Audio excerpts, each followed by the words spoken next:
Hello everybody, welcome back to another video. This is not a workshop video, but this is going to be another update for my own one-page RPG I've been working on called RPGLite.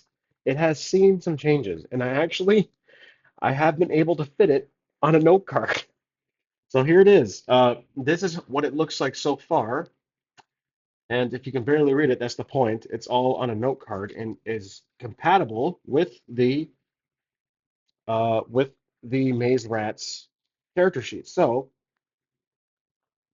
just finish my little character here. This is Reese. Reese is going to be a test subject for us in a future video where I'll be playtesting my game RPG Lite.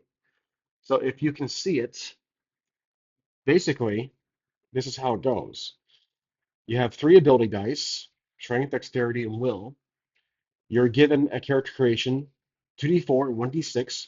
You then distribute each one per ability. So one ability will start with a d6, so that's basically your strength or your best ability, and then you do the other two with the d4s. Your hero die, which this is inspired by the Frey die in Scarlet Heroes, though a little differently. The hero die starts with d4. This is used with ability checks. So this is kind of a blend of Scarlet Heroes and Savage Worlds, where the Savage Worlds you have a wild die. That's what basically the hero die is. Then there's armor, which is based on your equipped die, armor die. Your health is your strength max, so either 4 or 6 plus 6. Your inventory, you start with an entry weapon, entry armor, torch, potion, and 3d6 gold pieces. You can hold up to 10 items, which is a element from Karen. Spellbooks, if your willpower is a d6, you can create a spellbook. You start at level 1. Your focus, you can have up to 4 of them. The focus is to go here in these little ribbons. You can have describe one character focus. So for Reese, I gave him survival, just a very vague one. This gives you 1d bonus on any relevant ability. You can eventually have up to you eventually can have up to 4 ability checks. So here are the checks. The GM sets a difficulty cap, a DC. The PC rolls a relevant ability plus hero die. Choose the highest roll, which is a Savage Worlds mechanic. Match or exceed is a pass, less is a fail. And then the advantage, if you have advantage, is PC sums both rolls against DC. Disadvantage, the PC chooses the lowest roll against DC. Focus, if it's within the PC focus, this is sort of like for World of Dungeons. There is no failure, but partial success when you roll below the DC number. Combat is PC always goes first on the turn order. Unless you're ambushed, you roll your dexterity against DC to counter the ambush. Attacking, you roll your weapon die plus the strength for melee or dexterity, dex for range weapons against enemy armor die. Exceed is a hit, match is a block, less is a miss. The difference is damage. Defending, enemy rolls weapon die, PC rolls armor die. You take damage if they exceed your armor roll. Difference is damage. Minor action. Before attacking, you can perform a sensible action if the GM approves. Items, move, hide, flee, etc. Spellcasting, roll will plus hero die against enemy armor. Match or exceed. The spell is effective if damage is done. The difference is the amount. Spellbooks are only used once, after which they vanish into oblivion. Failed rolls cause the spellbook to lock up for 2 turns. So that way you can still use the spellbook even after a fail, but again, 2 turns you got to resort to melee or another battle strategy.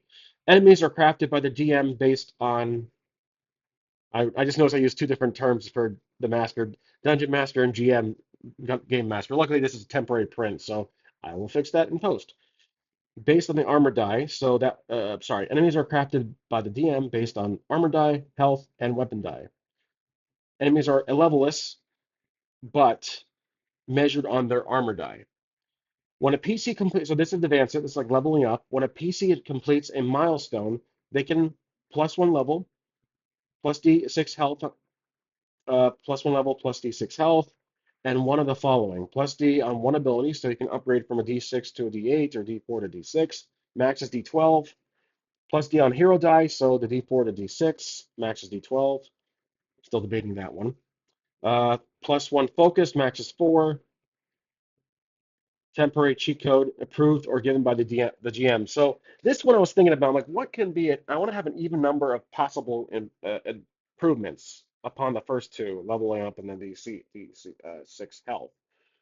I thought of a cheat, like just the GM kind of gives you a little cheat code, like, maybe a reroll, something like that. It's kind of like Benny's, but you're given a Benny for this one. And then, like I said, it's compatible with the Maze Rats character sheet, inspired by Maze Rats, Suede, Karen, and Scarlet Heroes. So that is it. That it fits all in this little note card. It's very simple, and I'm sure it has some misspellings and some it can take have some fixes. But I went from the 2d6 system to this strange dice type of system where you roll your ability dice like Savage Worlds. I was just really curious how it worked out. So that's the biggest change is just the technique of using your abilities is actually an assigned die. So if, like in Savage World, 4 is the number, then you have to. I didn't include exploding dice on this. I probably could do that. I might consider it, but I don't want to like completely copy Savage Worlds that to like that much. But I will think about it. Let me know in the comments if you guys think exploding dice or acing essentially could be a good addition to this. I probably have room for one more little rule here. I probably can shorten the spellcasting section here to make some room, but like this is printed as small as I can go. But basically, strength check, you would roll your d6 and a d4, which is the hero die. That's like taking the wild die, and you choose the highest roll if it's a basic check. So my character has to do something physical. I roll a 4 and a 4, so it's obviously going to be a 4. Advantage if my character, like it's a Reese is a survivalist, and he got stung, or he got caught in some vines, he's trying to escape. Well, that would be definitely a advantage. So I'll roll both, and it's 4 plus 3. So that way I'll get over 4. But like I said, it's here the DC is set by the GM. So perhaps it'll be. I think that's the other open-ended concept here is that the GM sets the DC based on the relevant ability die of the character. So if the GM knows the player character has a D6, they might set like a 4 or 5 or even a 6, depending on the difficulty. But I believe I probably could note that in a separate session. But again, these rules are for me. These are not necessarily going to be distributed on itch. This is just for me to use in future videos. I want to perfect this and just keep using it compared to other systems. So let's say the ability is going to be an advantage, but it's been difficult at 6 with my D6. Well, there you go. I exceed. So 5, 6, 7, 1 over. But that's basically how my system works. So a couple of notes here. Basically, I'm thinking about adding the acing or the exploding die concept, and then a note regarding how the GM should create the DC when it comes to the relevant ability die of the player. If it's completely out of the player's control, it probably won't even allow it. But that's basically my current version of Maze Rats, and I'm sorry, not Maze Rats, uh, my RPGLite system, which did stem from Maze Rats and then grew into inspired into these other systems that are out there. So Maze Rats is definitely my heaviest inspiration. And then now Suede budged up there. Karen has always been the background. Scarlet Heroes is kind of like the small little flavor on top of the cake. So the frosting.